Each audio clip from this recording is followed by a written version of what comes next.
Aumenta, no caso. Tá bom? Versículo 1 de João 9 diz: Caminhando Jesus, viu um homem cego de nascença.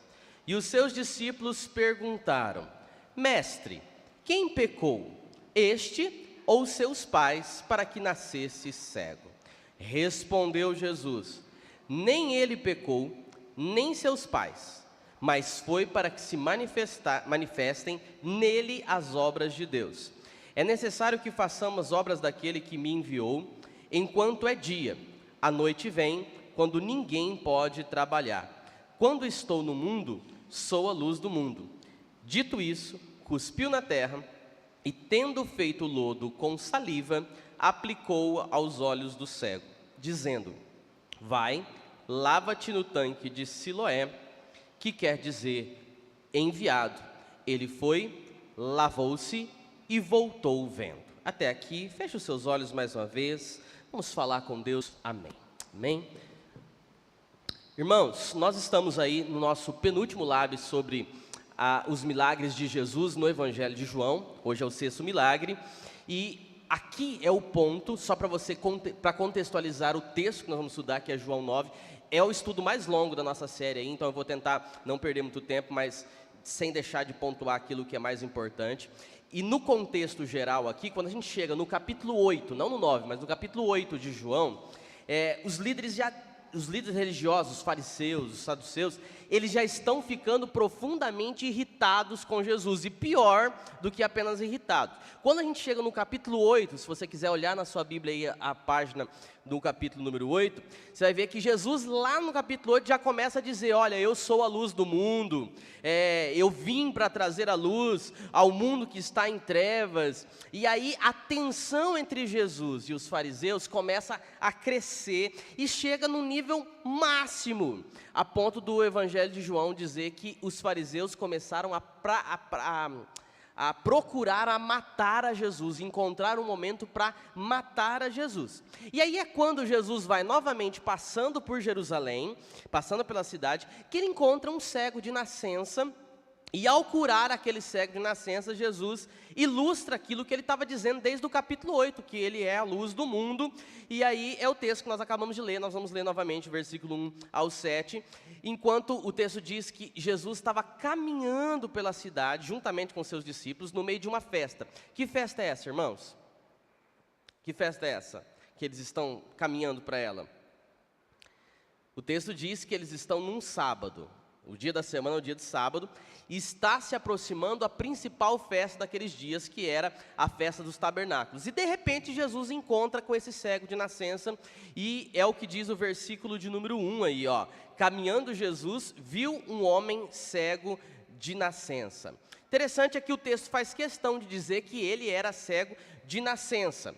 Naquele período não havia tanto conhecimento da medicina como a gente tem hoje, mas os estudiosos dizem que o fato dele ter nascido cego é porque ele não havia se desenvolvido o globo ocular, retina, etc. Então era uma situação de extrema impossibilidade que ele houvesse algum momento na sua vida, na sua história, enxergado alguma coisa. Ele é do tipo de pessoa que nunca viu absolutamente nada. Ele tinha passado toda a sua vida daquele jeito, e daí, naquela sociedade excludente, como era a sociedade judaica naquele período, a única coisa que sobrava para esse cara era viver mendigando, pedindo esmolas na beira do caminho. Então, o fato do texto dizer, se você quiser grifar aí, dizer que ele é cego de nascença, é o modelo de João dizer que há mais de 40 anos, daqui a pouco vão dar a data da idade desse moço aqui mais para frente do texto, há mais de 40 anos ele está ali pedindo esmolas, ou seja, ele era um cego muito conhecido da região. Todo mundo que passava ali sabia quem ele era conhecido pelos amigos, conhecido pelos vizinhos, ele era um cego notório. Ele é o tipo de pessoa em que a gente se acostuma de ver ali na beira do caminho, pedindo esmola. Ele é um cara bastante conhecido, ele era da região, e quando os discípulos olham para aquele cego de nascença, conhecido por todo mundo ali, eles têm uma pergunta para Jesus. A pergunta que eles fazem para Jesus é: Jesus, quem é que pecou? Para que esse moço vivesse nessa draga toda? Quem é que pecou? Para que essa criança, que hoje é homem, mas que era criança quando nasceu, nascesse com essa debilidade? Por que ele nasceu assim? Será que foi um pecado que ele cometeu no ventre da mãe? Veja só a pergunta dos discípulos. Ou hoje ele está sofrendo por causa de um pecado que os pais deles cometeram lá atrás? Porque a lei de Moisés diz que Deus castiga a maldade dos pais aos filhos e dos filhos aos pais. A lei de Moisés diz que até a terceira e quarta geração seriam punidos pelo pecado dos pais. Então a pergunta deles: qual que é a origem da cegueira desse moço? Cego de nascença, o que aconteceu? Os discípulos colocam essa pergunta porque eles estão partindo de uma crença que já havia em Israel naqueles dias. Que crença é essa? A crença de que qualquer doença, ela é resultado de um pecado específico que ou a pessoa cometeu, ou os pais cometeram em algum momento. Se a pessoa está doente, é porque ela ou os pais pecaram contra Deus. E isso naquele tempo, meus irmãos, lá no Antigo Oriente, era o que as pessoas acreditavam a respeito das doenças. Ela é uma punição ou um castigo dado por Deus a um pecado específico cometido pela pessoa ou pelos seus antepassados. Isso era uma coisa comum naquela época. Lembre-se no caso de Jó, por exemplo, no Antigo Testamento. Jó fica doente, mas Jó tinha cometido algum pecado? Não. O texto diz que ele era íntegro, temente a Deus e reto de coração. Mas ele não cometeu nenhum pecado. Mas quando os amigos vieram confortar Jó, naquela draga toda que ele estava vivendo, depois de 7 dias de quarentena, quando os amigos vão conversar com Jó, consolando ele, né, eles começam a questionar Jó, dizendo: Jó, o que você fez de errado? Conta pra gente. A gente veio aqui te ver, mas conta pra gente o que você fez para merecer isso. Que pecado você cometeu, Jó, para que esse castigo viesse sobre você? A palavra sempre utilizada no Antigo Testamento é essa: o castigo de Deus, a ira de Deus, o juízo de Deus. Que lei do Senhor você quebrou, Jó, para que você vivesse dessa maneira aí?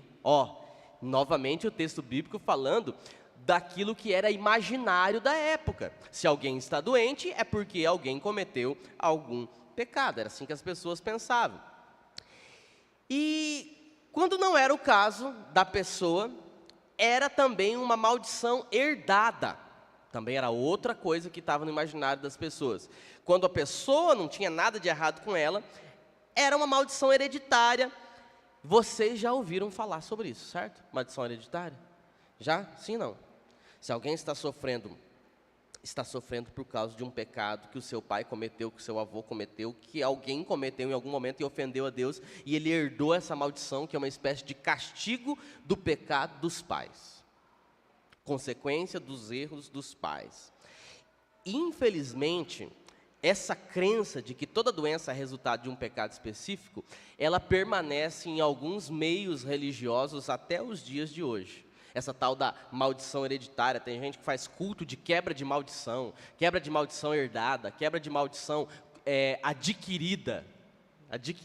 Eu participei de um culto onde havia transferência de maldições. Eu já vi transferência de unção e já vi também transferência de maldição. O Alex está com a maldição que ele herdou dos pais, mas agora nós vamos transferir essa maldição para o demônio. E aí vamos expulsar a maldição do Alex e vamos mandar para o demônio. Eu acho que de certo, querendo utilizar aquele texto de que Jesus, né, quando foi expulsar lá o demônio do rapaz, mandou para os porcos, aí vamos colocar na conta do capeta. Já vi isso, gente. Então, essa ideia de que a situação ruim, o problema em si é resultado de um pecado específico. O que a Bíblia diz sobre isso? Isso existe? Não existe? Porque os discípulos, quando eles fazem essa pergunta, eles ofereceram a Jesus o que a gente chama de falso dilema. Os discípulos dizem para Jesus assim: falso dilema, ou é isso, ou é isso. Qual dos dois? Ele pecou ou os seus pais pecou? Isso que a gente chama de falso dilema. Isso é falso dilema, porque a resposta correta é: não é nem isso e não é nem aquilo. É uma terceira opção que eles não dão. Por isso que é falso dilema. Eles colocam: Jesus, foi ele ou foi os pais? Jesus vai dizer: nem ele e nem os pais. É um dilema que nem existe. Existe só na cabeça de vocês. E a resposta de Jesus foi exatamente essa: Não foi ele que pecou, nem os pais dele que pecaram, mas para que se manifeste nele a glória de Deus e as obras de Deus. Então, essa de maldição hereditária, a Bíblia não nos dá nenhum tipo de evidência da tal existência de maldição hereditária. O que existia é o que o próprio Senhor Jesus, na sequência desse texto, quando nós vamos ler Mateus, Marcos, Lucas, e vai falar sobre esse mesmo milagre, a gente vai ver que Jesus dirá assim para os discípulos: jamais vocês tornarão a dizer em Israel que os pais comeram uvas verdes e os dentes dos filhos se embotaram. Porque lá no Antigo Testamento havia essa crença, que os pais vão comer uvas verdes e aquele amargoso, aquele, sabe quando você comeu caqui verde? Aquele negócio na boca, dá na boca dos filhos, porque é uma herança. Jesus vai falar assim, lá no Evangelho de Mateus, Marcos e Lucas: jamais vocês dirão em Israel que os pais comeram uvas verdes e os dentes dos filhos se embotaram, porque não existe isso. Existe o quê? Repetição de comportamento. Isso existe. A pessoa nasceu num ambiente, sei lá, onde a prostituição era algo comum, ela repete esse comportamento, isso para a sua vida. E aí, a resposta que Jesus diz para eles, né, não foi ele que pecou, nem os seus pais, mas para que se manifeste nele a glória de Deus e as obras de Deus, está nos ensinando, essa resposta de Jesus, que muitas vezes, Deus, na sua soberania, que não adianta a gente tentar entender, dentro da providência dele, que muitas vezes para nós é misteriosa, muitas vezes Deus permite o mal no mundo, o sofrimento no mundo, para a sua própria glória. Para que as pessoas cresçam no sofrimento e aprendam no sofrimento a depender de Deus, a amar a Deus, a apreciar a Deus, a pensar no seu futuro, a refletir sobre a fragilidade da situação humana e, refletindo sobre isso, se lembre de Deus. Então, para que, sendo curadas depois desse sofrimento, dessa dor, desse tempo difícil, elas possam glorificar a Deus e não a si mesmo. E parece que é bem esse o caso aqui. Jesus está dizendo que aquela criança havia nascido dessa forma, com o objetivo de um dia manifestar a glória de Deus na vida dela e de outras pessoas. E é dessa glória que Jesus diz no versículo 3, olha só na sua Bíblia, versículo 3. Nem ele pecou, nem seus pais, mas foi para que se manifeste nele as obras de Deus. E portanto, a glória de Deus, mais especificamente, Jesus tinha em mente que a cura daquela criança, que um dia era criança, né, que nasceu cega, agora é um homem adulto, mostraria que Jesus tinha vindo para que ele seja a luz do mundo. Por que isso? Presta atenção para você não sair aí dizendo na rua que toda maldade, todo sofrimento é para a glória de Deus. Nós estamos aqui num contexto onde o cânon bíblico está se formando. Jesus está se revelando ao mundo. Aquele rapaz tinha aquela doença para que naquele momento as evidências que Jesus já estava realizando em Jerusalém confirmasse naquela ocasião para todas aquelas pessoas que aguardavam o Messias prometido desde lá do Antigo Testamento, para que eles percebessem: eis aqui o Cordeiro de Deus que tira o pecado do mundo. Isso não nos dá o direito de dizer: poxa, o Samuel está sofrendo hoje, deve ser porque Deus quer manifestar nele a glória de Deus. Quer dizer que não é? Também não, pode ser. Mas hoje nós temos o cânon bíblico formado, Jesus, a sua obra, a sua vida, o Espírito Santo, tudo prontinho para nós, ok? Mas naquele momento, ele está dizendo que ele nasceu assim, não como consequência do pecado dele nem do pai, mas para que um dia a glória de Deus se manifestasse na vida dele e vocês viessem a crer. Veja o que diz o versículo 4, ó. É necessário que façamos as obras daquele que me enviou enquanto é dia, ou seja, enquanto eu estou com você, enquanto eu estou aqui com vocês, Jesus dizendo, é dia, mas a noite vem a noite quando ninguém pode trabalhar, ou seja, a minha morte se aproxima. Enquanto é dia eu estou aqui, vocês me veem, mas a minha morte se aproxima, a noite chegará, e esses sinais glorificam a Deus, e quando a noite chegar, e eu não estiver mais aqui, eles não mais serão feitos, é o que Jesus está dizendo. Então, enquanto eu estou aqui, é importante que isso aconteça, para que a glória de Deus seja vista nele, e vocês creiam, mas a noite chegará. Então, a razão daquele moço ter nascido com aquele problema é manifestar que Jesus é a luz do mundo para aquelas pessoas, e desta forma meio que misteriosa, que nem sempre a gente compreenda, a gente precisa entender um princípio. Às vezes, Deus usa sim o sofrimento, a dor humana, a situação humana, para trazer glória ao seu nome e ilustrar verdades espirituais que nem sempre a gente entende. Isso não lhe dá o direito de dizer, aquele deslizamento no morro lá no Rio de Janeiro aconteceu porque aquelas pessoas, eles adoram Iemanjá e aquilo ali é juiz de Deus. Para de falar isso, pecador. Isso não tem base bíblica nenhuma para você fazer isso, tá bom? Tragédias acontecem o tempo todo. O princípio que fica aqui é que naquela situação específica, onde Jesus está se revelando, essa enfermidade desse moço era para que eles crescem, para que em sendo curado, eles crescem em vista que ali estava Jesus, o Filho de Deus, o cumprimento das profecias do Antigo Testamento. Beleza até aqui? Então vamos lá. E aí logo em seguida, Jesus, de uma forma não ortodoxa, cospe no chão, se dobra, se ajoelha, mistura o cuspe com a terra, pega aquela pasta que vira uma espécie de lama, põe no olho do cego e diz, vai e lava-te no tanque de Siloé. O tanque de Siloé era uma espécie de piscina que ficava em Jerusalém. Até hoje nós não sabemos a localização exata do tanque de Siloé, porque em Jerusalém, na cidade nova e na cidade antiga, existem duas piscinas que eram utilizadas para essa finalidade. Então nós não sabemos qual das duas piscinas é a de Siloé. Tanto que você vai lá hoje em Israel, vocês vê, aqui pode ter sido o tanque de Siloé e aqui também pode ter sido, uma das duas, ninguém sabe a localização exata. Mas o fato é que as duas piscinas, tanques de purificação que estão ali na região de Siloé hoje, eram idênticos. Eram piscinas grandes com degraus que iam da beirada até a parte mais funda. Por quê? Qual era o propósito? Para que a pessoa descesse vagarosamente, fosse até o fundo da piscina, pegassem água, principalmente os peregrinos que vinham de fora de Jerusalém, eles estão indo para Jerusalém para as festas, no caso aqui para a festa do tabernáculo, eles iriam se apresentar para o ritual cerimonial do culto, então eles tinham que descer os degraus, pegarem aquela água, colocar no ombro, sair para o templo e derramar aquela água lá durante a festa dos tabernáculos, que era a festa que estava acontecendo. Havia um lugar específico para que isso fosse feito. Então o tanque de Siloé era o lugar onde eles pegavam a água para levar para o templo para purificação, ritual da purificação, no dia da festa dos tabernáculos. O nome Siloé ele é muito sugestivo, porque a palavra Siloé em hebraico significa enviado, o próprio texto traduz aí, e é um significado que é atribuído ao próprio Deus. Ele é a luz do mundo, ele é o enviado. E aí Jesus unta os olhos do cara com aquele lodo que ele fez e diz para o moço, vai até o tanque de Siloé e lava-te. O interessante é que o texto diz que o moço obedeceu a Jesus, ele vai provavelmente guiado por alguém, né?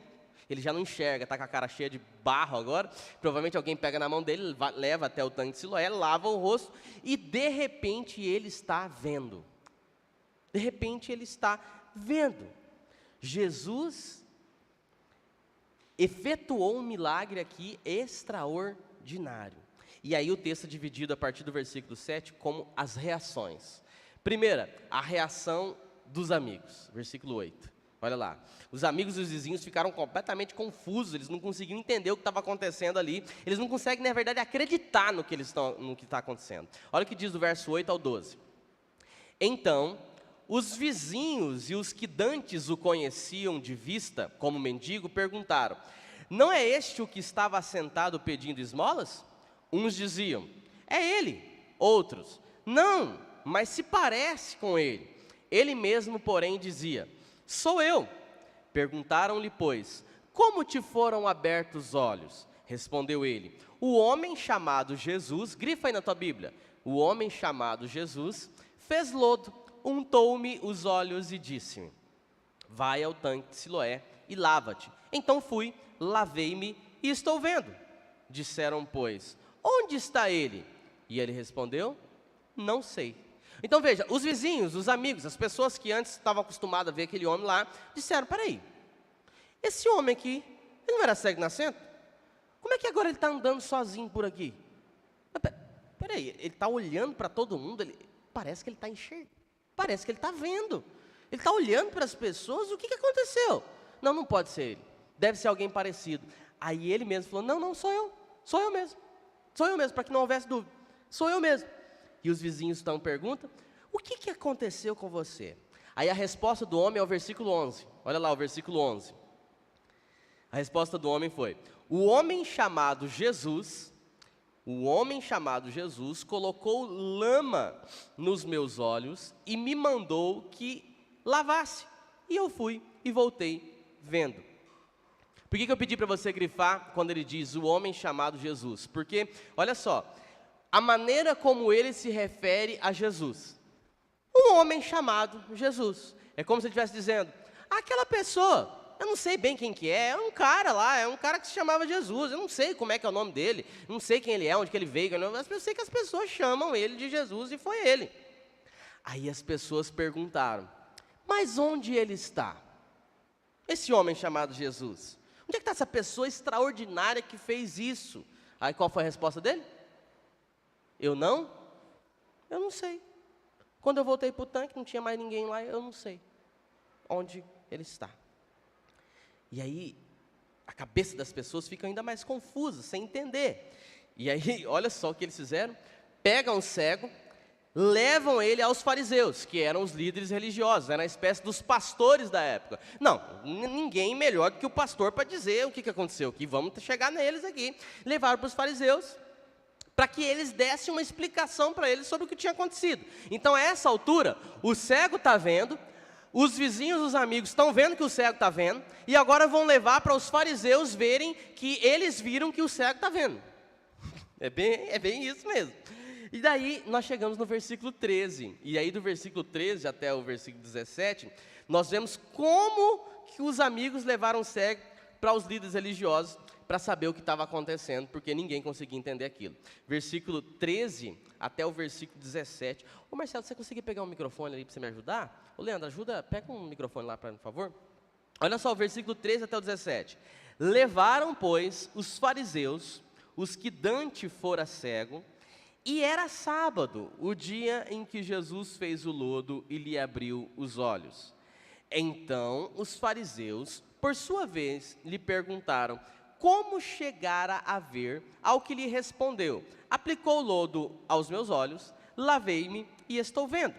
Por isso, alguns dos fariseus diziam, este homem não é de Deus. Olha a resposta dos fariseus, este homem não é de Deus, porque não guarda o sábado.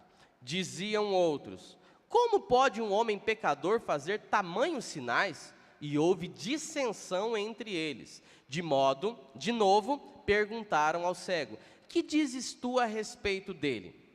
Visto que te abriu os olhos, que é profeta, respondeu eles. Aqui, eu acho muito interessante a forma com que a Bíblia vai narrando, porque a Bíblia diz que começou a haver dissensão entre eles. O que isso significa? Os fariseus começaram a brigar entre si. Era uma turba, era um grupo religioso conhecido por todo mundo ali na época, e eles começaram a brigar entre si diante da resposta que o cego deu. E aí eles perguntam novamente ao cego, você era cego mesmo? Meio que incrédulo, né? Você era cego mesmo? Sim, eu era cego. Ele responde, sim, eu era cego. Então como é que os seus olhos cegos se abriram? Aí o cego, o ex-cego, né? A essa altura é ex-cego, né? Responde, ué, eu já disse ali para os meus amigos, os meus vizinhos, chegou essa pessoa chamada Jesus, ele untou os meus olhos com um cuspe que ele fez no chão, o pessoal provavelmente deve ter dito isso para ele, porque como ele era cego, ele não viu que Jesus cuspiu no chão, vocês concordam comigo? Então alguém deve ter falado para ele, né? Então ele untou lá os meus olhos e me mandou lavar no tanque de Siloé, eu fui lá, lavei, entrei na piscina e quando eu saí vendo. Olha só o curioso aqui. Na lei judaica, que é chamado de a Mishnah, que era uma espécie de junção, de compêndio, de inúmeras leis, a gente chama a Mishnah de o compêndio da legislação judaica. É um livro utilizado até hoje na cultura judaica, que é a união de praticamente grande parte da lei mosaica, aonde tem na Mishnah 37 coisas que não se pode fazer no sábado, baseado na lei mosaica. 37 coisas que não se pode fazer no sábado. E se você fizer, é considerado pecado. E das 37 coisas que era proibido fazer no sábado, uma delas era, no sábado é proibido fazer barro. Está na Mishnah judaica. Então, a hora que os judeus ouviram ele falar que ele fez lama, barro, e passou no olho do cego, eles já não ouviram mais nada. Veja aí o versículo 15. E aplicou nos olhos, os fariseus disseram, não, para. Já entendemos tudo. Esse homem aí não é de Deus. Porque isso não pode ser de Deus. Por quê? Porque ele quebrou uma lei do sábado. Primeiro, ele cura no sábado, que a Mishnah diz que não pode curar, não pode fazer. Segundo, ele faz lodo no sábado. Então, ele quebrou uma lei de Deus, ele quebrou a lei mosaica, ele quebrou a lei do Senhor. E esse homem não é de Deus. Matamos a charada. Ele não é de Deus. Tem uma outra explicação sobre esse milagre que ele fez. Porque de Deus não é, porque ele quebrou a lei de Deus. Essa é a resposta dos fariseus. Só que quando a gente vai ler esse texto, à luz de Mateus, Marcos e Lucas, os evangelhos sinóticos, os fariseus vão dizer mais à frente que os milagres que Jesus fazia, ele fazia com o quê? Pelo poder de Belzebu, pelo poder de Satanás. Porque ele é possuído por demônios, e é por isso que ele faz esses sinais que vocês estão vendo aí. Então, em Mateus, Marcos e Lucas, eles dão um algo a mais. Aqui eles falam, ele fez isso, mas esse homem não é de Deus. Lá em Mateus, Marcos e Lucas, fala que ele faz esses sinais por causa que ele é príncipe dos demônios. É uma pessoa que quebra o sábado, que ela não pode ser de Deus. Essa foi a primeira reação dos fariseus. Ele não é de Deus. Aí aqui nós vemos como que o apego aos costumes, como que o amor às tradições, que muitas vezes nem são princípios bíblicos, que nada tem a ver com a Bíblia, de proibir fazer lodo no sábado ou não, aquilo era uma lei humana. E aí aqui a gente vê como que esse apego às tradições da igreja, ao costume da igreja, que não tem nenhum tipo de fundamentação bíblica, como que isso cega as pessoas da verdade. Como que isso cega as pessoas da verdade? A gente se apega muitas vezes a práticas, costumes, tradições, porque elas estão na igreja há mais de 50 anos, há mais de 60 anos, e a gente atribui isso como se fosse uma verdade, mas nem sempre é, nem sempre é. E aí, por estar preso a essas tradições, a gente não consegue ver o que está diante dos nossos olhos. Mas uma parte dos fariseus disse assim, como é que um homem pecador pode fazer milagres como esse? Fique com essa pergunta na sua cabeça. Como é que um homem pecador pode fazer milagres como esse? Se ele é pecador, como é que ele faz milagres como esse? Por quê essa pergunta? Por trás dessa pergunta existe um conceito de Deus, que não é de Deus, entendeu? É um conceito sobre Deus, que as pessoas tinham. Que conceito é esse? Conceito de que Deus não age, não salva, não faz milagre através de homens pecadores. Para que alguém faça um milagre desse, tem que ser um homem de Deus, porque Deus não vai usar homens pecadores para fazer a sua obra. Existe esse conceito nas entrelinhas dessa pergunta. Então, você imagina o que aconteceu? Uma confusão se estabeleceu naquele sinédrio, que era o tribunal judaico daquela época. Uma confusão se estabeleceu, os homens discutindo a respeito daquele milagre que tinha sido realizado por conta do sábado, quem realizou, como que ele realizou, e aí eles resolveram chamar o cego de novo. Versículo 17. Olha só, lê para nós, Marcelo, o versículo 17. Olha só, chamaram o cego de novo, e aí perguntaram. Tornaram, pois, a dizer ao cego, tu que dizes daquele que te abriu os olhos? E ele respondeu, que é profeta. A essa altura, a resposta do cego sobre Jesus já mudou.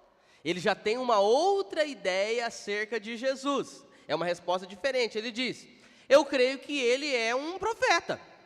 Primeiro ele disse que Jesus era o quê? Um homem chamado Jesus.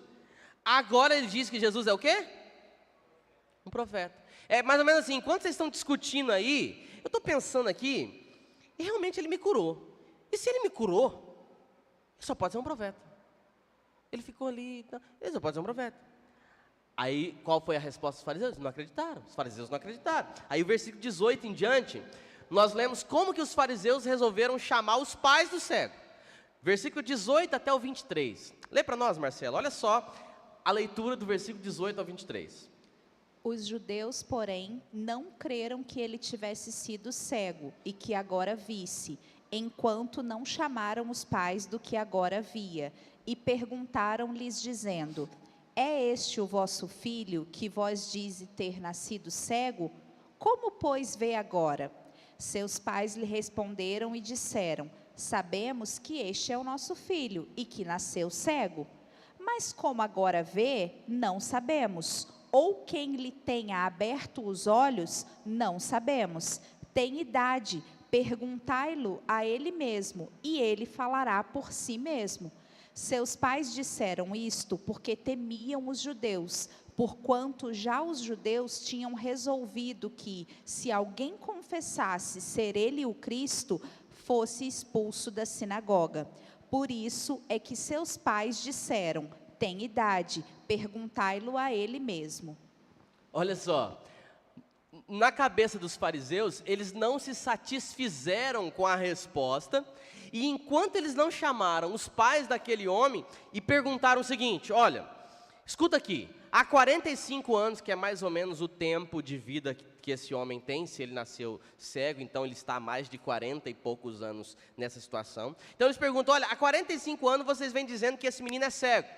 Ele está sempre na beira do caminho pedindo aí esmola, dizendo que ele é cego, que ele nasceu. Afinal de contas, ele nasceu cego mesmo?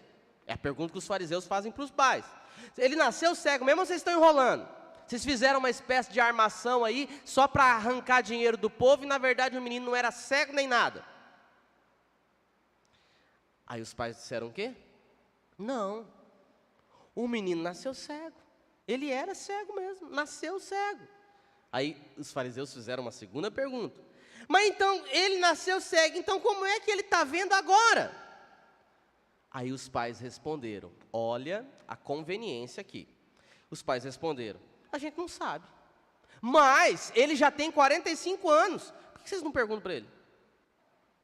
Já é homem feito, tem 45 anos, pergunto para ele. Por que que os pais jogam essa peteca para o homem? João nos diz que eles fazem isso porque eles tinham medo dos fariseus. Medo dos fariseus. Por quê? A essa altura, os pais já sabiam, meus irmãos, que tinha sido Jesus que tinha curado aquele menino. Menino não, né? Um homem, né? Os pais já nessa altura do campeonato já sabem que foi Jesus que tinha curado o filho dele. Mas eles não queriam confessar. Por quê? Porque medo dos fariseus, gente. O que os fariseus iam fazer com eles? Aí olha o que diz o versículo 22, que os judeus já tinham acertado que quem dissesse que Jesus é o Cristo, põe aí Camila, versículo 22, que Jesus é o Cristo, quem dissesse que Jesus era Deus, essa pessoa seria o quê? Expulsa da sinagoga. Essa aqui é a resolução dos judeus, e essa resolução, quem disser que Jesus é o Cristo, esse homem chamado, será expulso da sinagoga. Essa foi a resolução dos judeus, dos fariseus. E essa resolução continuou valendo.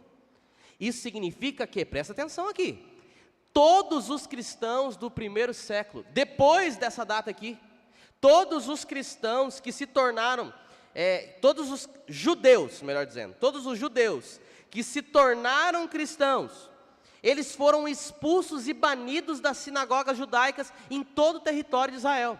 Você que é da linhagem judaica, que era da religião judaica, e se converteu ao tal cristianismo, você foi banido a partir desse dia de toda a sinagoga no território de Israel. Eles foram considerados proscritos. Eles eram perseguidos pelos judeus, e é por isso que o Saulo de Tarso, lembra desse cara? Em Atos. Por isso que o Saulo de Tarso, algum tempo depois, pegou cartas dos fariseus, das sinagogas, dos judeus religiosos, para prender todos os judeus que viviam na região da Judéia e que estavam dizendo que Jesus é o Cristo. Lembre-se que somente em Atos, lá quando eles estão em Antioquia, os discípulos são chamados de cristãos. Até aqui são todos judeus, só que são judeus que creem em Jesus. Então, a partir dessa data aqui, todo judeu que dizia que Jesus é o Cristo, ele era banido, perseguido, julgado. Os judeus combinaram: se você reconhecer Jesus como sendo o Cristo, você será banido da sinagoga, você será considerado um fora da lei, e essa pessoa será, inclusive, morta. Pastor, você não está exagerando?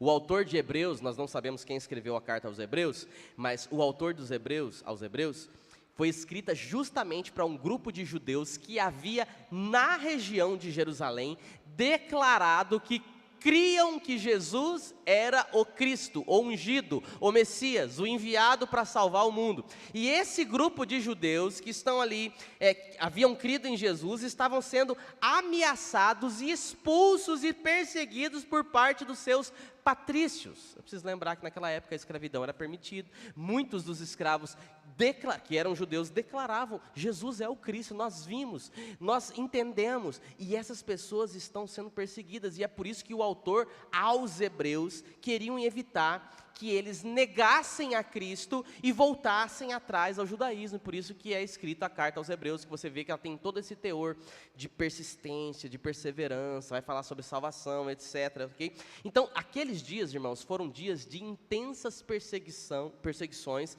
no início do cristianismo, por parte dos judeus, a todos os judeus que diziam crer que Jesus era o Cristo, o Messias enviado de Deus, apesar de todos os sinais e prodígios que Jesus já havia feito e estava fazendo diante deles, muitos não criam, e os que criam eram perseguidos. Então, isso significa que tem muita gente com medo, presta atenção, tem muita gente com medo. O próprio Evangelho de João diz que José de Arimateia, por exemplo, ele era discípulo de Jesus, mas como? Que tipo de discípulo de Jesus? José de Arimateia, que vai aparecer no cenário bíblico, no sepultamento de Jesus, ele que vai pedir o corpo de Jesus para sepultar num túmulo lavrado, que nunca tinha sido sepultado ninguém. Como que a Bíblia fala sobre José de Arimateia? Que ele era um homem que temia a Deus e era discípulo oculto de Jesus. Ele cria em Jesus, reconhecia que ele era o Salvador do mundo, mas ele era oculto, ele era um discípulo 007. Tinha muita gente no Sinédrio, meus irmãos, nessa altura do campeonato, tinha muitos fariseus, presta atenção aqui, tinha muitos fariseus, escribas, gente da tradição mosaica, que depois da morte e ressurreição de Jesus, outros sinais que Jesus fez, eles acreditavam sim que Jesus era o Messias, mas eles não tinham coragem de dizer isso abertamente, com medo de serem excomungados da sinagoga judaica. Por isso que José de Arimateia é um desses discípulos ocultos, dentre vários discípulos ocultos que não tinham coragem de dizer que criam em Jesus, porque seriam excluídos da sinagoga. E esta é a situação dos pais do ex-cego agora que vê. Essa é a situação desses pais. Pergunta para ele: quem é que curou teu filho? Não sei. Mas ele nasceu cego? Sim, ele nasceu cego. Mas ele está vendo agora como é que ele viu? Não sei. Por que você não pergunta para ele? Ele já tem 45 anos, ele dá conta de responder. Joga para um menino.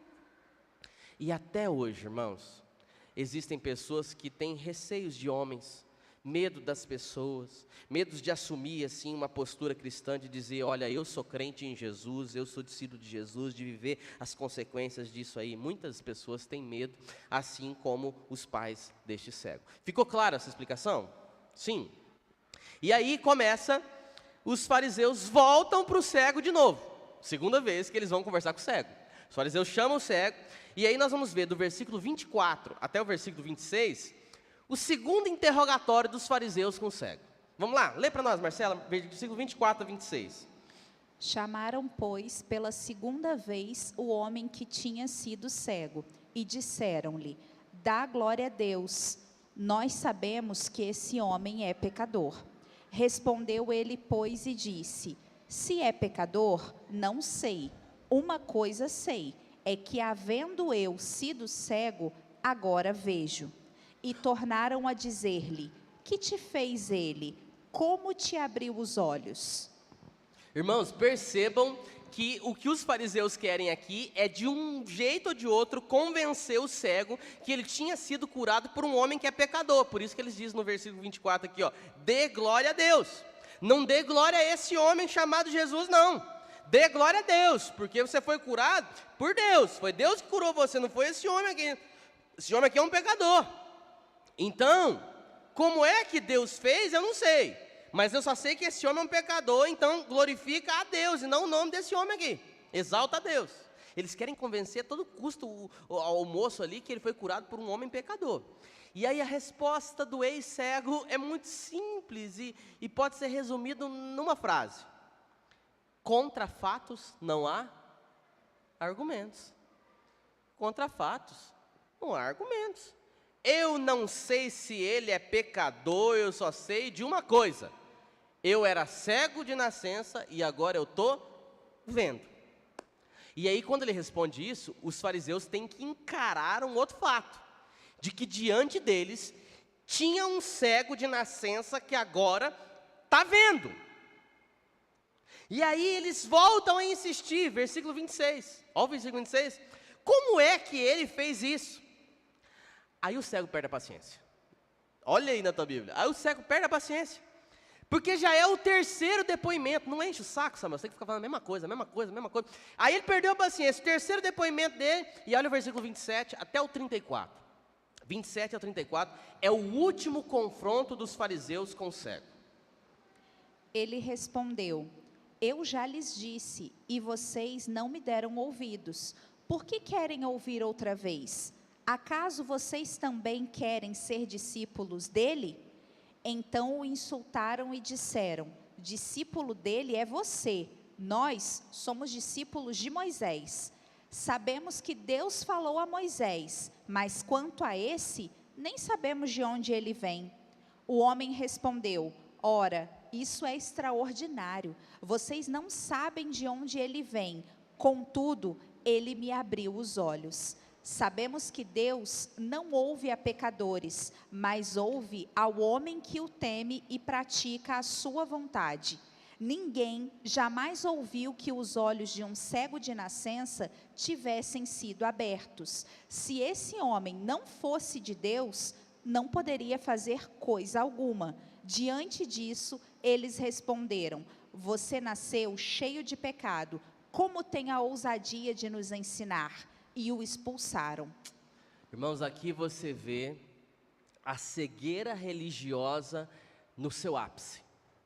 Aqui você vê como que esses homens estavam tão endurecidos com a sua incredulidade, eles estavam tão apegados à tradição, a uma interpretação equivocada que eles haviam feito da lei, eles estavam tão apegados e tão compromissados com os mandamentos que eles mesmos haviam elaborado e que Deus não havia pedido absolutamente nada para eles, que isso impedia com que eles enxergassem aquilo que era óbvio, que era claro, que estava ali diante deles, aquele homem que era cego de nascença, que Jesus havia aberto os olhos dele e que agora ele está vendo. Isso era o óbvio, mas a cegueira religiosa era tão grande que impedia eles de verem o que era óbvio. E aí Deus usa o cego para trazer uma lição para aqueles homens. Eles diziam assim: nós não queremos ser discípulos dele, porque nós somos discípulos de Moisés. Olha só o que tem. Nós somos discípulos de Moisés, ou seja, nós seguimos as leis mosaicas, nós seguimos os mandamentos que Deus deu ao profeta Moisés. Nós somos aqueles que explicam a lei de Moisés, nós somos herdeiros da lei de Deus. Eles ficam se gabando, nós somos herdeiros da lei de Deus. Aí olha a resposta do cego, olha na tua Bíblia aí, a resposta do cego: olha, se vocês são tudo isso mesmo, ai, que fantástico, tem umas coisas que eu gostaria de sentar e ver. O cego diz: ó, se vocês são tudo isso mesmo, estranho, é muito estranho. Se vocês são aí os guardadores da lei de Moisés, se vocês são os explicadores da lei de Deus, se vocês são os herdeiros da lei de Deus, é estranho que vocês não sabem quem ele é e de onde ele veio, falando de Jesus, né? É estranho. Dá uma tiradinha, Érita, sabe? Assim, é estranho, vocês são os bichão aí e não sabem quem ele é. Esquisito isso, muito esquisito. Por que ele falou isso? Porque os fariseus tinham dito: nós não sabemos nem de onde esse homem é, e de onde ele veio, e quem ele é. Aí o cego diz: mas vocês são tudo isso aí, é de estranhar que vocês não conhecem ele, nem quem ele é, o que ele fez e de onde ele vem, é muito estranho. Aí o cego começa um sermão com alguns pontos. O ex-cego, né? O ex-cego agora começa a dizer um sermão com alguns pontos para os fariseus. Se você parar para pensar, a essa altura, o cego já tinha passado de dizer que Jesus era um homem chamado Jesus, para ser discípulo de Jesus, e agora ele já é um pregador do evangelho, porque ele já está dando uma lição aos fariseus. Você vê que a conversão, ela não é uma coisa rígida. É assim e acabou, se não for assim não é convertido. Não, veja que aqui nós temos um exemplo de conversão que ela acontece na forma de um processo. Jesus é um homem, depois ele é o profeta, depois eu sou discípulo dele, e agora eu já começo a pregar o nome dele. É um processo, ok? Olha o cego diz no versículo 31. Sabemos que Deus não atende a pecadores, mas pelo contrário, se alguém teme a Deus e pratica a sua vontade, a este atende. Essa é a primeira coisa que ele fala. Segunda divisão do sermão do cego, versículo 32. Desde que o mundo jamais se ouviu que alguém tenha aberto os olhos de um cego de nascença. Se eu te fazer a conclusão do sermão do cego aqui. Se esse homem, falando de Jesus, o cego falando dos fariseus, se esse homem não fosse Deus, nada ele poderia ter feito. A conclusão dele é isso. Se esse homem não fosse Deus, nada ele poderia ter feito. Porque a lógica do cego aqui, meus irmãos, é muito simples. Primeiro, ele me abriu os olhos. Segundo, ninguém tinha feito isso antes. Ninguém nunca ouviu em toda a Torá, a lei de Moisés, nada, nem os nossos antepassados, nem a tradição judaica, ninguém ouviu falar de um cego de nascença que foi curado. E o que o cego está falando é mais verdade do que muito pregador da mídia aí, viu? Porque o que ele está falando é verdadeiro com a lei de Moisés, com a lei mosaica. Por quê? Porque no Antigo Testamento nós temos registro de muitos e muitos milagres, certo? Muitos, principalmente no período de Elias, de Eliseu, muitos milagres, mas nenhum desses milagres do Antigo Testamento registra a cura de um cego de nascença. Você se lembra de algum cego de nascença? Não tem. Ah, mas então deve ser uma coisa da tradição. Nem na literatura extra-bíblica, nem nos livros não canonizados, nem nos livros pseudepígrafos, nem na literatura dos gregos e romanos, que naquela época já tinham escrito muitas coisas acerca da fé israelita, nada disso, não tem nenhum relato, nem místico, nem mítico ou verdadeiro de alguém que tinha sido nascido cego e que foi curado depois. Então o que o cego disse é verdade. Ninguém nunca ouviu falar de um cego de nascença que voltou a ver. Antes de mim não tinha. Eu sou o primeiro. Eu sou um ex-cego de nascença que há mais de 40 anos era cego e agora eu estou vendo. Então ele está falando, ele poderia dizer, sou um milagre, estou aqui. Eu sou o primeiro. Então, eu era cego, esse homem abriu os meus olhos, ele fez uma coisa que ninguém viu alguém fazer antes. Já que Deus não atende pecadores, porque os fariseus falaram isso, já que Deus não atende pecadores, e Deus só atende a quem o obedece e faz a sua vontade, a conclusão que eu chego, eu cego falando, a conclusão que eu chego é, esse homem é de Deus. Ele não é pecador, como vocês estão me dizendo que ele é. Ele não é pecador, mas ele é de fato Deus. Essa é a conclusão que o cego tem. Se ele faz um apelo aqui, eu tenho aceitado Jesus de novo. Essa é a lógica de tudo que aconteceu comigo, ele está falando. Se Deus não atende pecadores, mas só atende a quem faz a sua vontade, esse cara só pode ser Deus. Por quê? Porque eu não vi e agora estou vendo. E aí, como a violência sempre é a reação de quem não tem mais argumento diante de um fato, versículo 34 registra a reação violenta e truculenta dos fariseus. Já que eles não tinham mais o que fazer, não tinham mais o que interrogar, eles estão encurralados diante da lógica do cego. agora a reação deles é atacar a pessoa e não mais o argumento. Olha só o versículo 34. Ele vai dizer, ó, você é cego, você nasceu deformado, seu deformado, você nasceu em pecado, e agora você quer ensinar nós, mestres da lei, discípulos de Moisés, você está querendo ensinar a gente, é? É isso que eles estão falando. Eles decidem não mais debater o argumento, mas começam a atacar. Você é um rapaz, um desabilitado, você é um deficiente, e você quer ensinar a gente. Atacam o cego. E aí no final do versículo 34, o que eles fazem? O expulsam. Expulsam o cego da sinagoga. Então, a partir de agora, a partir desse momento, o cego é um expulso. Ele não é mais considerado um judeu, membro da comunidade judaica. Ele está inclusive sujeito a todas as perseguições e retaliações contra ele e contra a família e tudo mais. É isso que eles fazem. A resposta violenta e truculenta de quem não se rende diante dos argumentos. E aí, versículo 35 ao 41, nós vamos ler agora. Nós vamos ver o segundo encontro de Jesus com o cego, porque essa interrogação toda aconteceu entre os fariseus e o cego, os fariseus e os pais do cego. Agora é o segundo encontro de Jesus com o cego, versículo 35 ao 41. Jesus ouviu que o haviam expulsado, e ao encontrá-lo disse, você crê no Filho do Homem? Perguntou o homem, quem é ele, Senhor, para que eu nele creia? Disse Jesus, você já o tem visto, é aquele que está falando com você. Então o homem disse, Senhor, eu creio, e o adorou. Disse Jesus, eu vim a este mundo para julgamento, a fim de que os cegos vejam e os que veem se tornem cegos.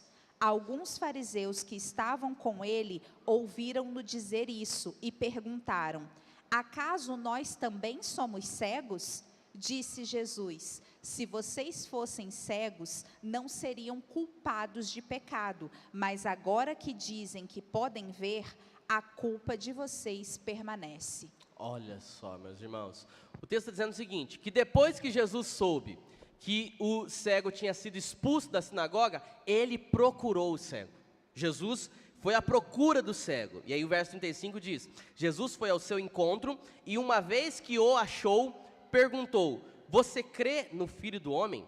Irmãos, por que Jesus usa essa palavra, Filho do Homem? Filho do Homem é uma outra expressão bíblica, neotestamentária, que se refere ao Messias esperado em Israel. O Filho do Homem foi utilizado na Bíblia pela primeira vez no livro do profeta Daniel, que diz que viu como o Filho do Homem, chegando-se a um ancião de dias, e foi dado todo o poder a ele no céu e na terra e debaixo da terra.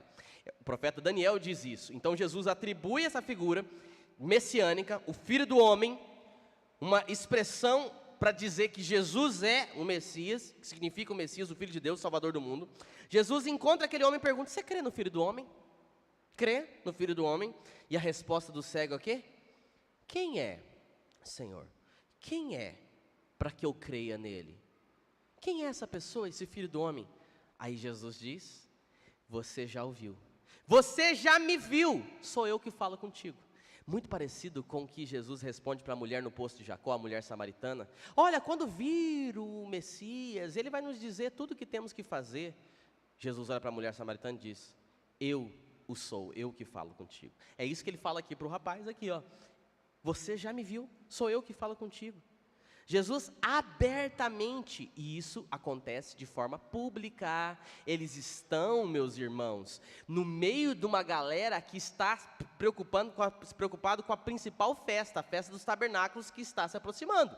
Então ele faz isso de forma pública, então ele revela abertamente ao cego, ele se apresenta como sendo o Filho de Deus, o Filho do Homem, o Salvador do mundo, o Messias esperado, e a reação do cego está registrada no versículo 38. Ele diz o quê? Eu creio, Senhor. E naquele mesmo momento, diante de todo mundo que estava ali, inclusive os fariseus que estão ali ainda, o que ele faz? Ele se ajoelha diante de Jesus e o adora como adora-se a Deus. E a Bíblia diz que Jesus aceita a adoração dele. O interessante é que aquele cego, ele era judeu, certo? E como judeu, ele cresceu ouvindo que só há um Deus, porque de todas as civilizações do Antigo Oriente, os caldeus, os jebuseus, os amorreus, os cananeus, os amoritas, etc., somente o povo hebreu era um povo monoteísta, que acreditava na existência de um único Deus. E esse moço era judeu, então ele cresceu ouvindo seus pais, os avós dizerem que só existe um Deus, e é o Deus de Israel, e que todos os demais deuses dos gentios, os deuses dos pagãos, são criações humanas. Desde cedo aquele cego ouviu o Shema, que era a repetição de Deuteronômio capítulo 6, que diz: ouve, ó Israel, o Senhor teu Deus é o único Deus, portanto só a Ele adorarás todos os dias da sua vida. Ele cresceu recitando o Shema, ouve-se, ó Israel. Ele cresceu, ele sabia. Então, para um judeu, se prostrar e adorar um homem, significa que ele crê que esse homem é o próprio Deus. E a Bíblia diz que o cego ali se ajoelha diante de Jesus e o adora. Irmãos, você percebe agora que a conversão desse moço se completa aqui. Primeiro ele diz que Jesus era um homem, versículo 9. Depois ele diz que é um profeta, versículo 17. Depois diz que ele era um homem de Deus, versículo 33. E finalmente que ele é o Filho do homem, o Senhor, no versículo 38. E finalmente que ele é Deus e ele o adora. Irmãos, a conversão às vezes ela é um processo. A pessoa vai crescendo acerca da sua compreensão sobre Jesus, e pode ser que leve muitos anos, No caso do cego aqui, provavelmente tudo isso aconteceu ali no mesmo dia.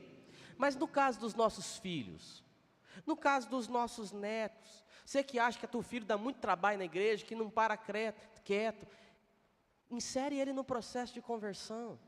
Deixa ele, dá trabalho. Criança saudável é assim, corre, anda, pula, grita, sapateia, faz barulho. Mas insere ele no processo. Poxa, mas ele te desobedeceu hoje, fez uma coisa que desagrada a Deus, ensina ele que aquilo é errado. Mostra para ele, dando o seu exemplo, que aquilo é errado. Insere ele nesse processo. E aí muitas vezes, a pessoa vem na igreja, muitas vezes atraído por alguma razão, e de repente aquela compreensão vai, até que finalmente ela amadurece, e a pessoa se vê adorando o Deus único e verdadeiro na pessoa de Jesus Cristo, depois de anos. Eu hoje sou muito mais crente do que há 10 anos atrás, que eu achava que eu era tão crente. Quero ser hoje menos crente do que a versão do Rafael de 2025. A gente está num processo, a gente vai aprendendo, a gente vai amadurecendo. E aí o texto diz que Jesus, diante da adoração daquele homem, versículo 39, diz assim: eu vim para esse mundo para juízo. Eu vim a este mundo para juízo, a fim de que os que não veem vejam, e os que veem se tornam cegos. Jesus está dizendo: olha, eu vim para esse mundo para salvar, mas ele veio também para juízo. Eu vim para salvar, mas eu também vim para juízo. E qual que é o juízo que Jesus traz, irmãos? Que juízo é esse? O que vocês acham?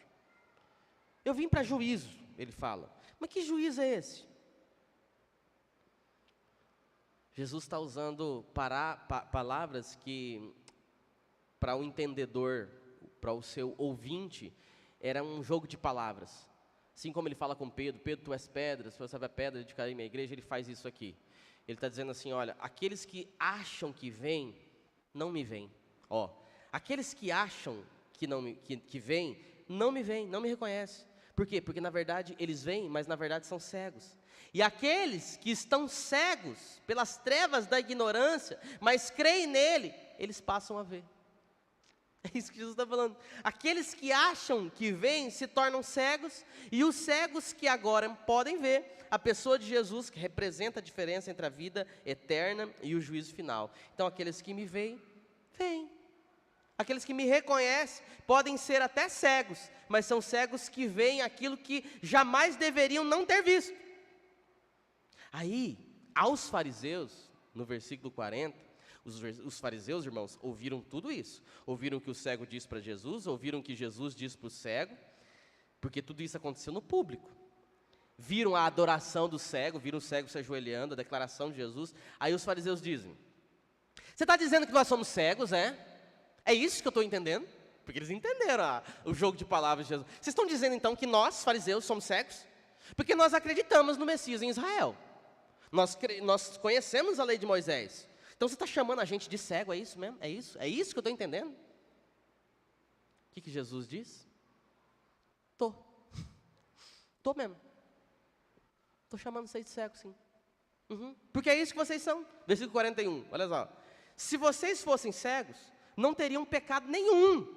Mas porque vocês dizem, nós vemos, subsiste o vosso pecado. O pecado de vocês está exatamente nisso. Vou parafrasear o que Jesus está dizendo. Se vocês soubessem quem eu sou, vocês não seriam culpados de me rejeitar. Não, estaria tudo tranquilo. Mas vocês sabem quem eu sou, porque eu acabei de fazer um milagre diante dos próprios olhos de vocês, um milagre esse que prova para cada um aqui quem eu sou. E mesmo vocês sabendo em quem eu sou, vocês me rejeitam.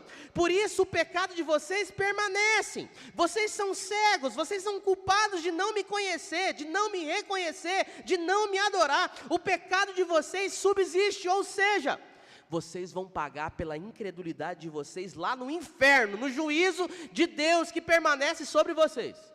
Porque esse moço que era cego, ele vê não apenas com os seus olhos, mas ele vê com os olhos espirituais, ele me reconhece como sendo Deus, mas vocês não. Então vocês vão pagar com juízo. É isso que Jesus está falando. Forte, né? Então aquele que vê, se torna cego, mas o cego vê.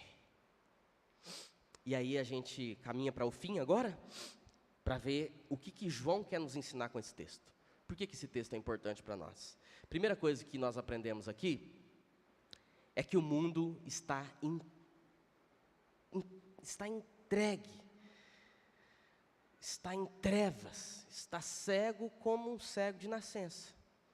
Porque o mundo, irmãos, ele é ignorante a respeito do verdadeiro Deus. Embora existam muitas religiões, como as religiões dos fariseus, o mundo está em trevas morais, em trevas espirituais, caminha perdido, sem rumo, sem direção, para uma condenação eterna. E pior de tudo, é que as pessoas no meio disso tudo pensam que veem, pensam que entendem, mas não veem. O mundo está em trevas. Segunda coisa, João nos ensina que Jesus é a luz que ilumina esse mundo em trevas. Jesus é a luz do mundo. Ele trouxe luz àquele cego de nascença, uma luz que o tornou a ver, o curou da sua cegueira física, mas uma luz que o fez ver Cristo Jesus como sendo a fonte da cura física. Lembra que, quando no primeiro milagre que a gente viu, ele olha para o paralítico e diz assim, depois de ter curado o paralítico, lá em Jerusalém, ele fala assim, agora vá em paz, não peques mais, para que não te suceda coisa pior. Por que ele diz isso? Porque pior do que o paralítico que começou a andar, é ele andar sem reconhecer o autor e a fonte do milagre, Cristo Jesus. Então vá em paz e não peques, para que não te aconteça coisa pior. Pior do que viver paralítico por 38 anos, sim, é viver queimando no fogo do inferno eternamente. Então Jesus aqui vê que esse homem o reconhece como sendo a fonte da cura, mas ao mesmo tempo a luz do mundo. Ele é a verdade, ele é Deus. Quem o segue, diz João, jamais andará em trevas, mas terá a vida e a luz eterna. É isso que Jesus está ensinando nesse milagre aqui, ele ilustra essa verdade. Agora, você não ficou curioso? Por que Jesus fez lama e untou o olho do cego, não? Porque ele não tinha curado dessa maneira antes. Por que você não ficou curioso, não? Eu achei que alguém ia levantar a mão e falar, pastor, por que lama? Coisa mais nojenta. Onde é que está a vigilância sanitária de Israel nesse momento?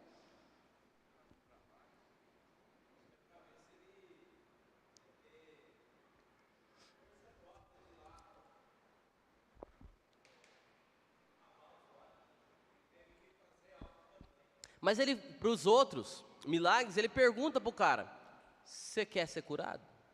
Prova para mim que você quer ser curado. Ou então, você tem fé que você pode ser curado? Ele poderia instigar o cara de outra maneira, porque esse negócio nojento, lama, cuspe, saliva.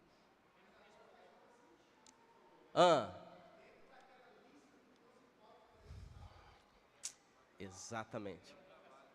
Exatamente.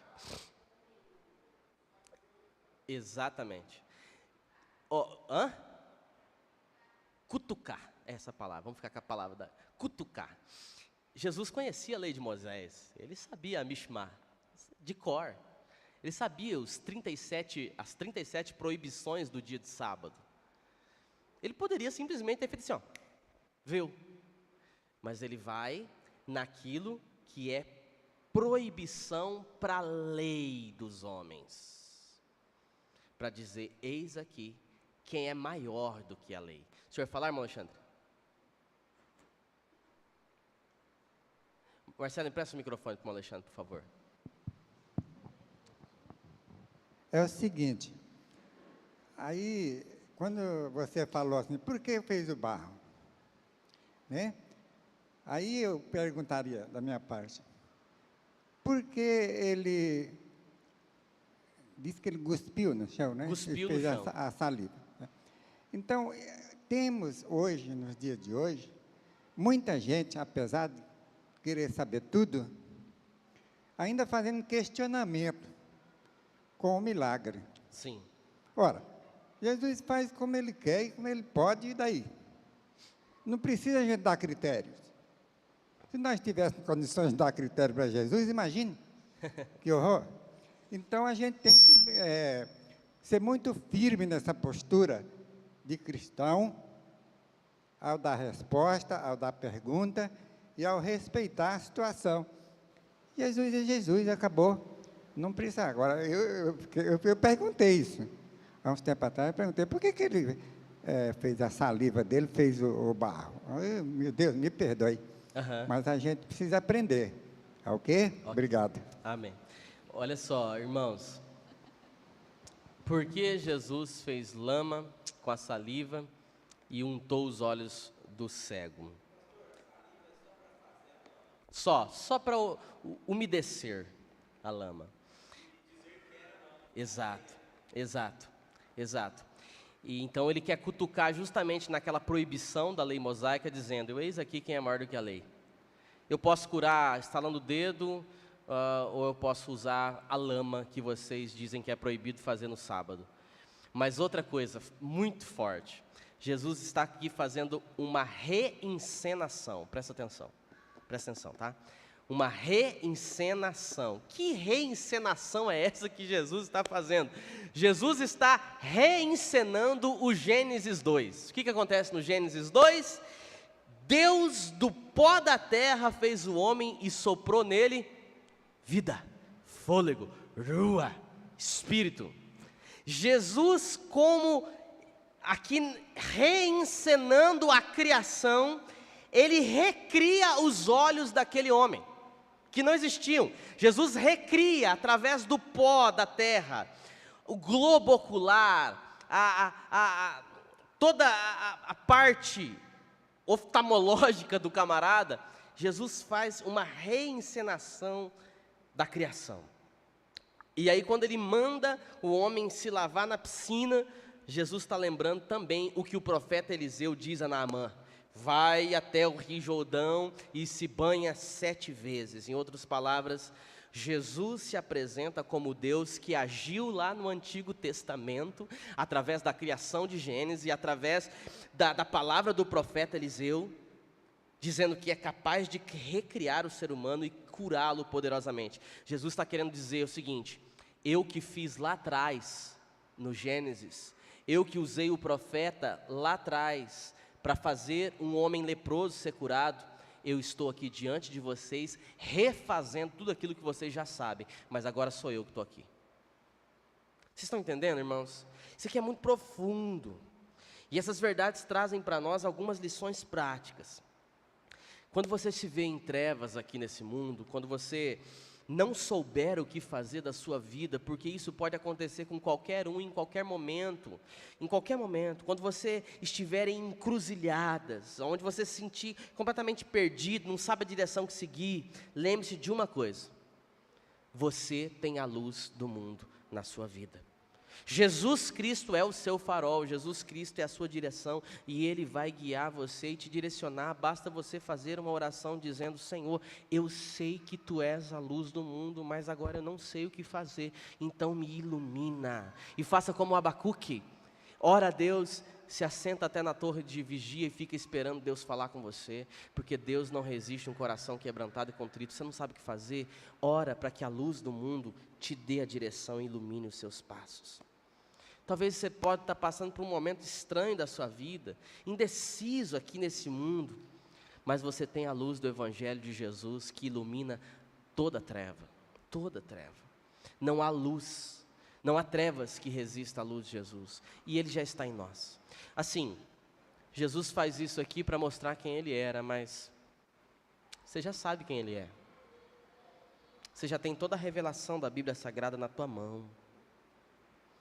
Então não deixa se levar pelo desespero, não. Não deixa se levar pela notícia ruim, não.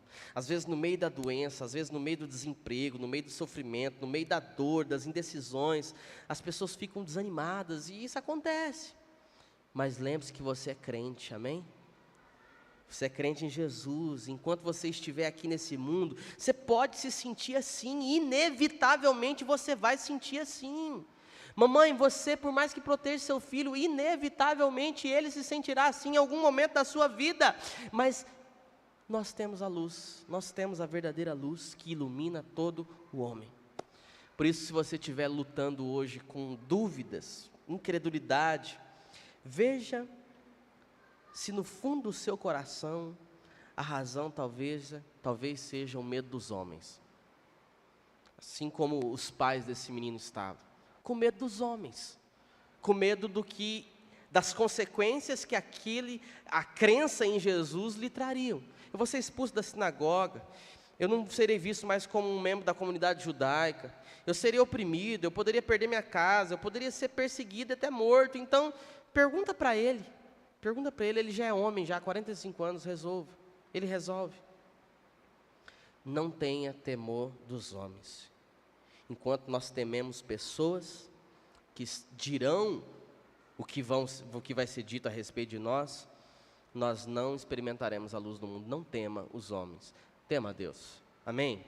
E por último, se você sente que a sua fé está fraca, se você sente que a tua fé está meio que vacilante, lembra que a conversão desse cego passou por algumas etapas, um processo. A fé nasce sempre num processo. Talvez na sua vida foi pela dor, talvez na sua vida foi porque alguém se pregou para você, talvez foi uma decisão onde você estava sozinho lendo a Bíblia, não sei. Quando começou a fé na tua vida? Mas lembre-se que ela não está formada. Ela é um processo, às vezes imperfeito, cheio de altos e baixos, avanços, retrocessos. Mas o que você precisa saber é, não para. Não para, não para, não para. Fica firme. Persevere, sabe? Mas e se eu tiver que ser expulso da sinagoga? Que seja, não desiste não. Lembre-se que aquele que começou a boa obra em você, Ele é fiel para cumpri-la. Ele é fiel para cumpri-la. Em você, em mim, em cada um de nós, existe Jesus, a luz do mundo. Amém? Alguém tem alguma pergunta sobre esse texto? Talvez não ficou respondido. A gente dá uns minutinhos aí para tentar responder. Se não souber, eu peço perdão. Não? Não? Fala, Alex.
Sim.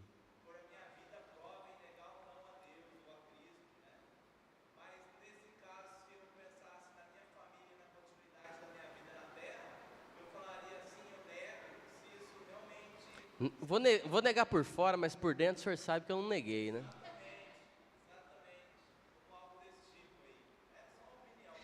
Ok, Alex. É uma situação que só na hora para saber, né? Mas a gente pode usar a Bíblia e a história, né?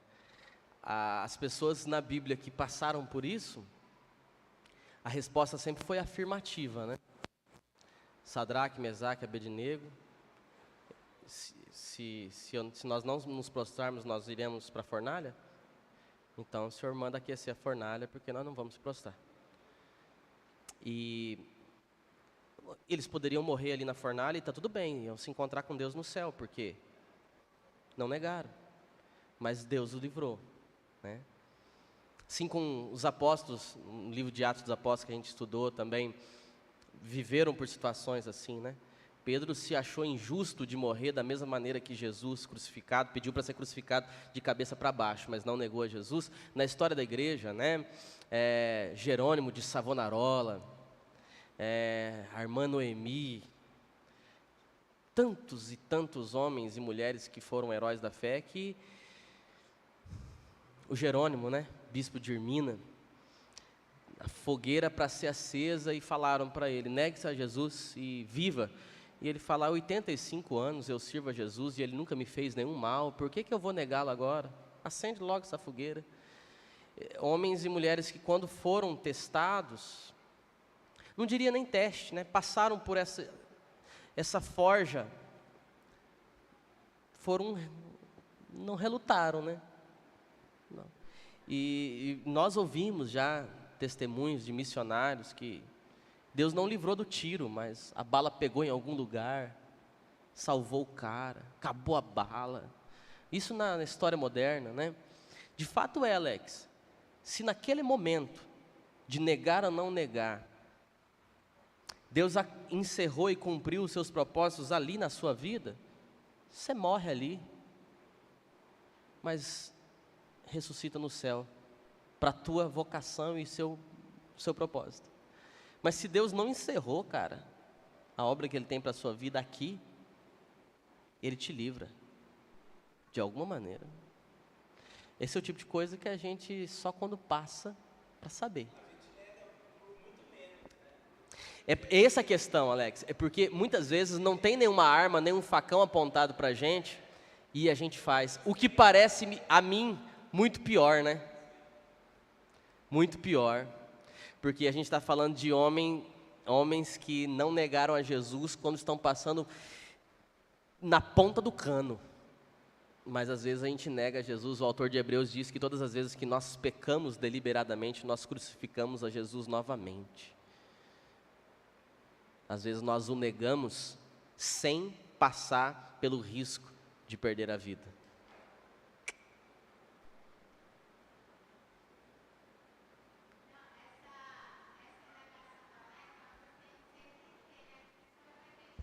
Sim.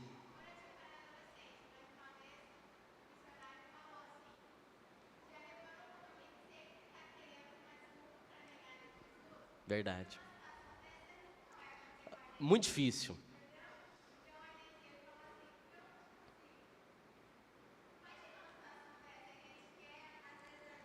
Radicalizar o negócio, né?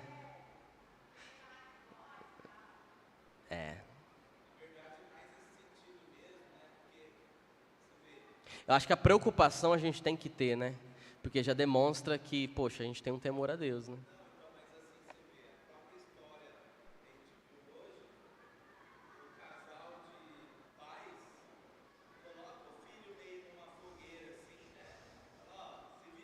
Já tem 45 anos, você é adulto.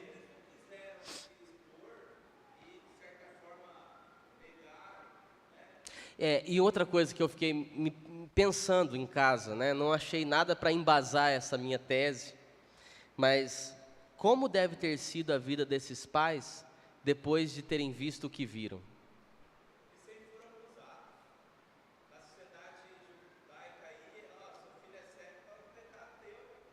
Vida inteira.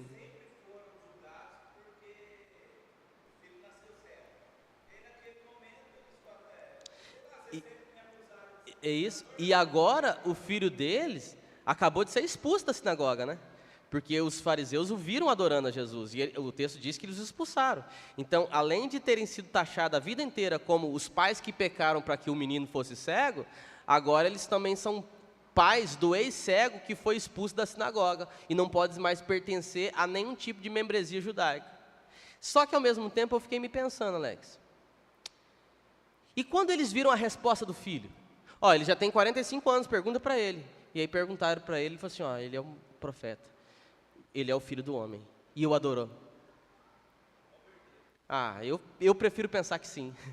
Eu prefiro pensar que sim.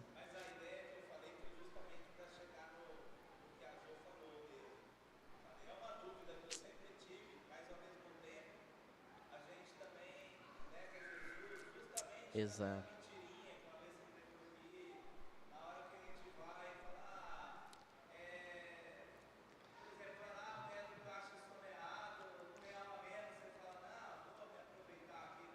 Os negócios de maracutaia. Motor do carro tá bom? Tá bom. Vai fundindo.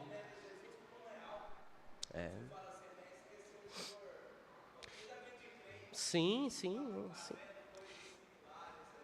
É por isso que a gente. Uhum. Então, por isso que a gente precisa aprender com isso e ao mesmo tempo fazer o que o próprio Senhor Jesus diz: desenvolvei a vossa fé. A fé não é estática, né? Eu não tenho problema algum de assumir os meus erros do hoje. Sabe por quê? Porque eu não quero cometê-los no amanhã. Quem esconde as suas transgressões jamais será perdoado. E como a fé não é estática, ela está em desenvolvimento, muitas vezes passar por cima do nosso ego, do nosso orgulho, reconhecer as nossas debilidades, faz parte desse amadurecimento de fé. Eu passei há um tempo atrás com algo que marcou o meu relacionamento com o Theo. Eu castiguei, né? Não resolveu, e depois dele ter aprontado aqui na igreja, eu fui dar umas varadas nele, e a vara estava seca, eu acho que usei um pouco mais de força e acabei machucando ele. Eu chorei e não consegui orar naquela noite. Até que na manhã eu tive que conversar com ele. Na época eu tinha 3 anos, ele tem 4. E eu sentei na cama dele lá e expliquei para ele o que aconteceu ontem e pedi desculpa para o meu filho. E ele me abraçou e falou: papai, está tudo bem, está tudo bem. Aquilo me amadureceu. Primeiro eu tive que reconhecer para o meu filho que eu extrapolei. Primeiro eu tive que reconhecer para mim mesmo que na figura de pai era necessário que eu conversasse com meu filho reconhecendo que eu errei e pedir perdão. Mas eu não sei te explicar, mas ficou um negócio tão mais gostoso entre eu e ele agora. E eu acho que muitas vezes no nosso relacionamento com Deus passa por isso. Poxa, eu não creio mesmo, Senhor. Tenho dificuldade em crer, sim. Hoje, não estou pronto, não. Se eu encontrar com um carro ali na esquina e me atropelar, eu acho que eu vou mais para o inferno do que para o céu, porque hoje não está legal, não. Mas não fazer isso como sendo uma espécie de celebração pelo pecado, muito pelo contrário, de vergonha, de dizer, eu não sou quem eu deveria ser, mas eu quero ser, então me ajuda. Porque a gente está num processo. Eu acho que entender que a gente está nesse processo faz parte e dizer que eu quero esse amadurecimento. Todo mundo quer o crescimento profissional, familiar, estudantil, em todas as áreas. Eu acho que a gente precisa desejar mais esse nosso crescimento espiritual. O apóstolo Pedro fala: antes crescei na graça e no conhecimento de Deus. O nosso lábio devia ser o culto da semana, que devia estar mais gente do que no culto de domingo. Porque aqui é onde a gente recebe ferramenta para segunda-feira, para o dia a dia. Estudo da palavra, crescimento. Isso é crescimento. Muitas vezes a gente faz o que a gente tem que fazer na força do ódio. A Bíblia, muitas vezes, é esse combustível que me faz fazer o que eu não dou conta de fazer. Na força da palavra eu faço. Amém? Vamos orar? Fique em pé aí, gente boa. Vamos orar a Deus.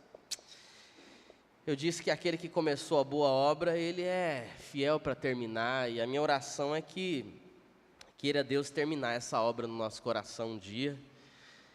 E que nós possamos nos alegrar nesse fato, de que Jesus, ele é a luz do mundo, e que quem o segue, mesmo que esteja no mundo de trevas, seguindo a Jesus, nós jamais andaremos em trevas, porque nós teremos a luz do mundo em nós. Amém? Pai amado, Deus bendito.